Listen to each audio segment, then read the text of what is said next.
Hi guys, I just thought I might go over how to make this paper cutout style illustration. I'm going to do it in Illustrator and in Photoshop, so hopefully this works out all right.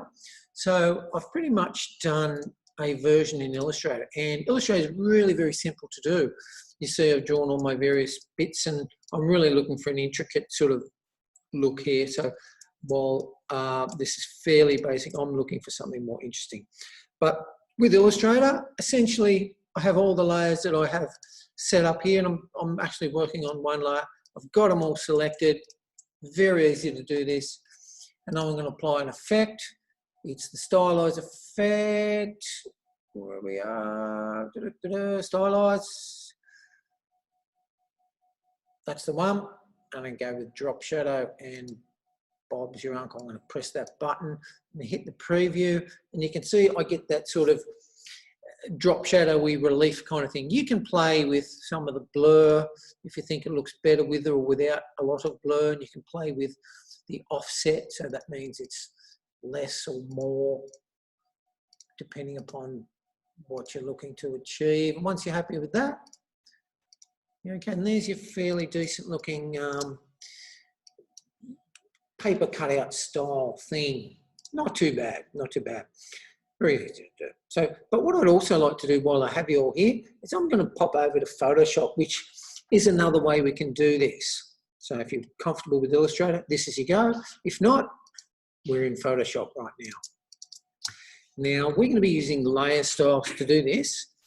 And as you may or may not already know, bringing photographic images into the program and converting those to patterns is probably a good place to start. So while I have this pattern here, I think I like that texture.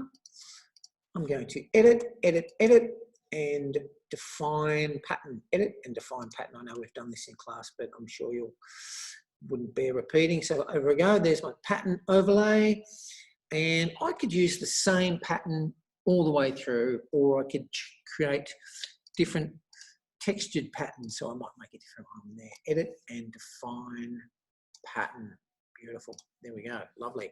So I won't be needing those textures anymore. So I'm just going to turn those off to reveal my various layers. So I've got all my various elements on screen here, and I'll bring that up so we can see. And I've kept it fairly simple. So essentially, each of my layers, I'm going to apply a layer style to. So double clicking on the grey area of your layer, or the little effect button down the bottom, either or would allow me to create the fabulous layer style. So I'm probably going to have a pattern overlay, not a gradient overlay, a pattern overlay. There's my pattern. I might select my pattern. Very nice. And you're probably going to want to have a drop shadow on the thing. And with that, again, you probably don't want it to be too soft and blurry. You might want to adjust the size of the drop shadow so it feels a little bit more cut out. Yeah, that looks reasonable. Just a little bit of relief, like a bit like a paper cutout. It's a pretty good look. So that's it there. And I'm going to say okay to that. And basically, what I'm going to do is to repeat that a whole bunch of times. So on this layer here, I'm going to double click. I'm going to put a pattern overlay. Well, not the gradient, I kept doing that. Pattern overlay. And you'll be wanting to have a drop shadow as that as well to give you that relief. Okay, so I can just repeat this on and on, which is great. A nice way to speed this forward is to, with your layers open, if you can see that, what I'm going to do is right click on the effects, and what I'm going to do is I'm going to copy that layer style, like so.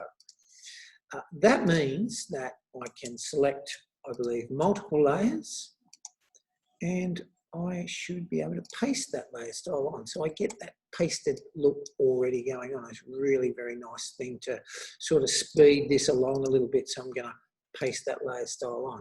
Now, you might decide that, yep, that's not too bad.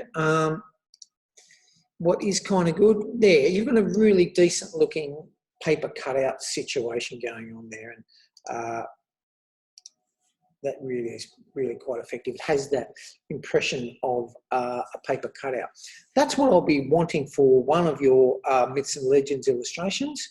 And I hope that helps, guys. Really quick tutorial, but a lot of fun, and we're going to do amazing things. I cannot wait to see what you guys come up with. All right, I'm out, and I will talk to you in the lesson.